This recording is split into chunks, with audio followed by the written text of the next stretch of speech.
Terpidana kasus pembunuhan Vina telah melayangkan 3 laporan ke Baris Krim Polri untuk mengumpulkan novum untuk peninjauan kembali dan membebaskan 7 terpidana yang masih di penjara.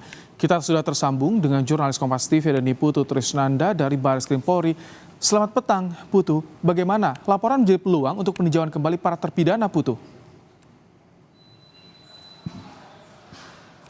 Ya tentu saja peluangnya besar ya kalau memang pada akhirnya bisa dibuktikan. Karena kalau melihat bagaimana tadi pernyataan dari Peradi yang mewakili 6 terpidana karena satu terpidana dari total 7 yang sudah menjalani proses hukum ini memang diwakili oleh pengacara yang berbeda dan kalau kita bicara soal bagaimana peluangnya tentu saja ini besar. Tadi saya sempat mendengar bagaimana pernyataannya memang hasil dari pra-peradilan dari Peggy Setiawan ini bisa menjadi novum ataupun juga bukti kuat untuk membebaskan atau melepaskan ke-7 terpidana ini dari hukuman mati atau bahkan bisa bebas seutuhnya ya seluruhnya.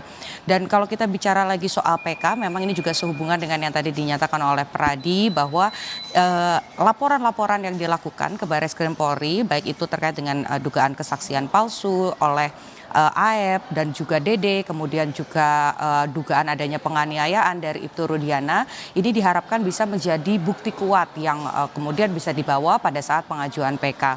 Jadi kalau kita bicara soal pemeriksaan hari ini, kita ulas sedikit, memang tadi berjalan kurang lebih sekitar 3 jam dari pukul 11.30 waktu Indonesia bagian Barat dan masih berjalan sampai dengan saat ini.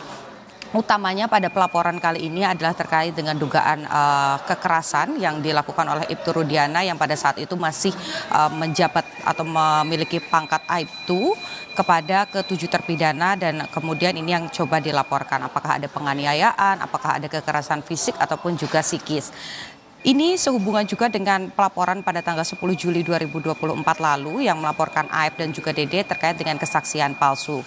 Selain itu juga harapannya selain mengumpulkan bukti-bukti bahwa memang ada pelanggaran di sana, Peradi ini juga meminta agar pihak kepolisian, ini khususnya dari Polda Jawa Barat ini mengembalikan ke-7 terpidana untuk kembali ditahan di di Lapas Cirebon karena tadi juga disampaikan oleh keluarga dari terpidana bahwa ada akses yang sulit, ada akomodasi yang juga beberapa dari terpidana ini tidak mampu begitu sehingga supaya komunikasi ini intens. Jadi selama proses hukum yang tengah berjalan saat ini menjelang pengajuan PK mereka bisa berkomunikasi dengan baik. Jadi minta untuk dipindahkan atau dikembalikan ke Lapas Cirebon.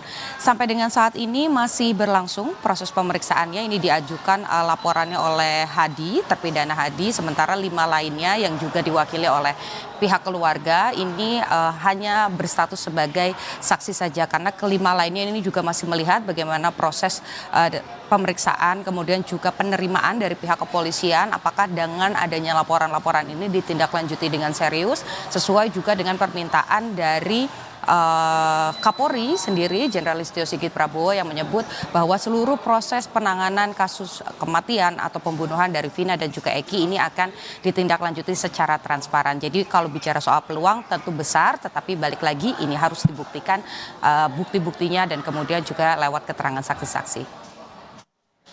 Terima kasih Putu Trisnanda untuk laporan Anda langsung dari Baris Krim Polri.